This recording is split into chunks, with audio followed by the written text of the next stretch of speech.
சரியா எமன்றியா உமால உனக்கு ஆதாரம் இருக்குதா வீடு பாத்துக்குதா டேய்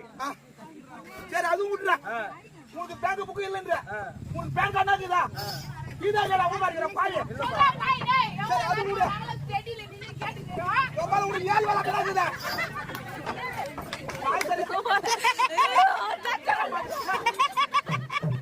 நான் எப்பவுமே குடிச்சாலும் செடியில தாடி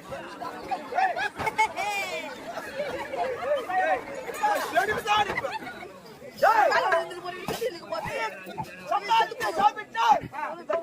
தெரியாது கட்டிய உணவுக்கு செய்த